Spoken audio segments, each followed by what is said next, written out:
వృశ్చికం వారికి గనక చూసుకున్నట్లయితే మీ యొక్క రాస్యాధిపతి 6వ భావంలో 23వ తేదీ వరకు ఉంటాడు కాబట్టి అక్కడ ఒక రకంగా చెప్పాలంటే స్పోర్ట్స్ రిలేటెడ్ సంబంధించిన విషయంలో అనుకూలతనిస్తాడు, శత్రుపై జయాన్ని ఇస్తాడు. కాకపోతే ధనభావం మీద శని యొక్క దృష్టి ఉంది. పంచమంలో శని ఉన్నాడు ఆలోచన స్థానంలో. చతుర్థ భావంలో అంటే విదేశాలకు కారకుడైనటువంటి రాహు 4వ భావంలో కూర్చున్నాడు, విద్యాభావంలో, ప్రాపర్టీ భావంలో. మరియు సప్తమంలో రవి మీకు జూన్ 15వ తేదీ వరకు ఉంటాడు. జూన్ 15వ తేదీకి అష్టమంలోకి వెళ్ళిపోతాడు. భాగ్యంలోకి గురువు వచ్చి మీకు జూన్ 2 నుంచి గురు బలాన్ని ఇస్తున్నాడు. అయితే ఆ గురు బలం ఎలా ఉందంటే రెండు రకాలుగా ఉంది. ఒకటి పాజిటివ్గా ఉంది, శని రాహు ఎనర్జీస్తో ఉన్నందుకు కొంత నెగిటివ్ కూడా ఇస్తుంది. దశమంలో కేతువు, ఇక చంద్రుడు రాశి నుంచి 12 రాశులు తిరిగి మళ్ళీ 2వ భావంలోకి వస్తాడు ఈ నెలలో. మరి ఈ యొక్క గ్రహస్థితిని అనుసరించి మీకు ఎలా ఉండబోతుంది, ఏ దేవత ఆరాధన చేయాలి, ఎటువంటి విషయాల పట్ల మీరు జాగ్రత్త వహించాలి అనేటువంటి అంశాలు చెప్తుంది నేనైనప్పటికీ చెప్పిస్తుంది సాక్షాత్ లలితా అమ్మవారిగా భావిస్తూ ఆ లలితాంబిక అమ్మవారి యొక్క అనుగ్రహం మీకు పరిపూర్ణంగా కలగాలని మనస్ఫూర్తిగా కోరుకుంటూ, ఇక్కడ గమనించినట్లయితే ఈ యొక్క ఈ కాంబినేషన్ ఏదైతే ఉందో ప్రస్తుతం ఉన్నటువంటిది ఒక రకంగా చెప్పాలంటే మీరు స్పోర్ట్స్ రంగాల్లో అంటే క్రీడా రంగాల్లో ఉండేవారు కానివ్వండి, ఏదైనా ఒక సిచ్యువేషన్స్కి తగ్గట్టుగా ప్లానెడ్గా మీరు బయటపడడం జరగనుంది, అందులో ఎటువంటి సందేహం లేదు. దీనికి కారణాలు ఒకటి, లగ్నాధిపతి 6లో ఉండడము, భాగ్యంలో ఉండే గురువు ఆలోచన స్థానంలో ఉండేటువంటి శనిని వీక్షించడం వల్ల రావాల్సిన డబ్బు కొంచెం స్లోగా వస్తూ ఉంటుంది. షేర్ మార్కెట్లో అది మీరు లాంగ్ టర్మ్ పెట్టుకోండి, షార్ట్ టర్మ్ జోలికి వెళ్ళకండి. పంచమంలో శని ఉన్నాడు కాబట్టి విదేశాల్లో ఉంటూ అక్కడ ఏదైనా గృహం కొనుక్కోవాలి, వాహనం కొనుక్కోవాలనుకునేటువంటి వారికి ఖచ్చితంగా ఇక్కడ యోగ్యవంతంగా ఉంది. అక్కడికి వెళ్ళి పిఆర్ అవ్వడానికి, పర్మనెంట్ రెసిడెన్సీ ఇట్లాంటి వాటి అన్నిటికీ కూడా చెప్పాలంటే. అదేవిధంగా మరొక విషయం ఏంటంటే ఇక్కడ గమనించినట్లయితే కొన్ని విషయాలు, కొన్ని రీసెర్చెస్ అనుకోండి, పిహెచ్డీస్ చేసే విషయాలు అనుకోండి, కొంత స్ట్రెస్ ఉంటుంది. కాకపోతే భాగ్యస్థానంలోకి గురు గురువు వచ్చాడు కాబట్టి ఉన్నత విద్యా సంబంధించిన విషయంలో అనుకూలత కూడా ఉంది. దశమంలో కేతు ఉన్నాడు కాబట్టి మీరు ఎట్టి పరిస్థితుల్లో కూడా ఉద్యోగ సంబంధించిన విషయంలో తొందరపాటు నిర్ణయాలు తీసుకోకండి. గణపతి ఆలయాలకు వెళ్ళండి. ఇంకా వీలైతే కామేశ్వర ముఖాలోక కల్పిత శ్రీ గణేశ్వరాయే నమః అనే మంత్రం చేయండి. మీరు కాలభైరవుడి యొక్క అష్టకం నిత్యము చదువుకోవడం అనేటువంటిది మంచి ఫలితాలు ఇస్తుంది, అందులో ఎటువంటి సందేహం లేదు. మరియు గోవులకు కాస్త బెల్లము, గ్రాసము ఇటువంటివి తినిపించండి. ఉద్యోగంలో తొందరపడి మానేయడము, ఏదో కొత్త ఉద్యోగం వస్తుందంటే వేరే ఎవరో ఏదో చెప్పారని, ఫ్రెండ్స్ చెప్పారు కదా ఇది వదిలేద్దామని, ఇలాంటి తొందరపాటు నిర్ణయాలు ఎట్టి పరిస్థితుల్లో తీసుకోకండి దయచేసి. ఇక మీరు నిత్యము కాలభైరవుడు అష్టకం చదువుకోవడము మరియు ఆంజనేయ స్వామి ఆలయానికి వెళ్ళడం చేయండి, అన్ని విధాల మీకు బాగుంటుంది. ప్రస్తుతం గోచారంలో ఉండేటువంటి గ్రహాల యొక్క స్థితి మూలంగా మనం ఆల్రెడీ కొన్ని నెలల నుంచి చెప్తూనే వస్తున్నాం. కుజుడు అగ్నితత్వ రాశుల్లో ఉన్నాడు కాబట్టి విపరీతమైన ఎండల వల్ల వచ్చే ఇబ్బందులు ఉంటాయి, ఇది కొంచెం జాగ్రత్తగా ఉండాలి. నీటి వల్ల వచ్చేటువంటి వైరస్లు, గురువు అతిచారంలో కర్కాటకంలోకి వెళ్ళాడు కాబట్టి ధరలు విపరీతంగా పెరగడం తగ్గడం, అది కోల్డ్ అనుకోండి, సిల్వర్ అనుకోండి, అన్నీ కూడా మనం ఆల్రెడీ మే 11 నుంచే, May first week second week నుంచి పెరుగుతాయని చెప్పాం, అదే రకంగా పెరుగుతూ వస్తున్నాయి.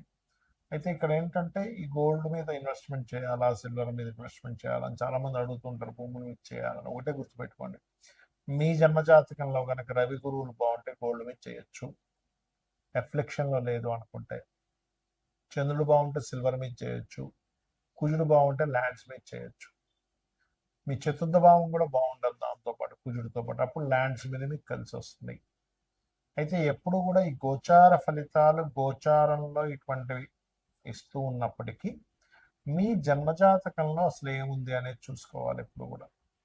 మీ జన్మజాతకంలో కనుక మీకు లగ్నాధిపతి ఎలా ఉన్నాడు, లగ్నం ఎందుకు బలహీనంగా ఉందో బలంగా ఉందా, అది గోచారంలో ఏదైనా మీ లగ్నాన్ని ఎఫ్లిక్ట్ చేస్తుందా అనేది చూసుకోవాలి. అప్పుడు ఏమవుతుందంటే మీకు అది ఏ గ్రహం ద్వారా మీకు ఎఫ్లిక్ట్ అవుతుందో దానికి దానం ఇచ్చుకున్న, దాని మంత్రం చేసుకున్న మీకు క్లియర్ అయిపోతుంది. ఏం టెన్షన్ పడక్కర్లేదు. ఏలినాటి శని వచ్చేసింది, కాలసర్ప దోషం ఉంది, ఇలాంటివి ఏం పెట్టుకోకండి. మీరు నిత్యము మీరు మీ ఇష్టదైవాన్ని ఆరాధించుకుంటూ నిత్యము లలిత చదువుకోవడము, ఉదయం సాయంత్రం ఏదైనా చక్కగా ఒక ఆలయానికి వెళ్ళడం చేస్తే మీ చుట్టూ మీ ఆరాల పాజిటివ్ ఎనర్జీ ఎప్పుడైతే వచ్చిందో దేనికి భయపడాల్సిన అవసరం ఉండదు. కాకపోతే ఇక్కడ ఏంటంటే ఆస్ట్రాలజీ ఎందుకుంది, జ్యోతిషాస్త్రం ఎందుకుందంటే మీకు ఒక మార్గం చూపించడం, జ్యోతి అంతే కదండి, వెలుగు, జ్యోతిష్యము అంటారు. కాబట్టి వెలుగునిస్తుంది. అసలు మీకు ధనయోగం ఎందులో ఉంది అనేది మీ జాతకం చెప్తుంది. ఈ మార్గంలో వెళ్తే, ఈ ప్రొఫెషన్లో ఉంటే, ఇది చదువుకుంటే, ఈ వ్యాపారం చేస్తే, ఈ ఈ సమయంలో వ్యాపారం చేస్తే, ఇటువంటి వాటికి సంబంధించిన సర్వీసెస్ లేకపోతే ఉద్యోగం చేయాలనే దాన్ని ఒక క్లారిటీ ఇస్తుంది. అదేవిధంగా మీరు చేసే ప్రయత్నాలు అనుకోండి, మీరు ఉండే డైరెక్షన్ అంటే మీరు ఎప్పుడు గృహం కొనుక్కోవాలి, ఏ డైరెక్షన్లో నివసిస్తే మంచిది అనేది మీ చతుర్థ భావం. సంతానం ఎందుకు అభివృద్ధి అవ్వట్లేదు, సంతానం కలగాలంటే ఏంటి, కలగకపోవడానికి కారణాలు ఏమిటి, కలిగిన ఎందుకు వారు అలా ఉంటున్నారు, దానికి రెమెడీ ఏం చేసుకోవాలి మీ పంచమ భావము. రుణరోగ శత్రుభావం అంటారు. అంటే మనం పూర్వజన్మంలో చేసినటువంటి కర్మలు రుణము రూపంలోని, రోగము రూపంలోని, శత్రు రూపంలో వస్తుందట. దాన్ని మీ ఆరో భావంలో ఉండేటువంటి గ్రహాల యొక్క స్థితిగతులను బట్టి మీరు దాన్ని సెట్ చేసుకోవాలి. అలాగే మరొక విషయం ఏంటంటే ఇక్కడ గమనించినట్లయితే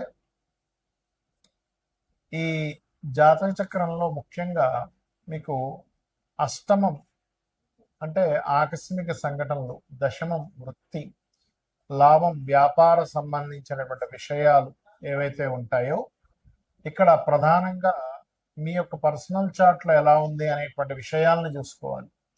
అవి ఏమీ చూసుకోకుండా కేవలం మీరు ఏలినాటి శని వచ్చేసింది, అర్ధాష్టమి శని వచ్చింది, దాని ప్రభావం ఉండదని నేను చెప్పట్లే.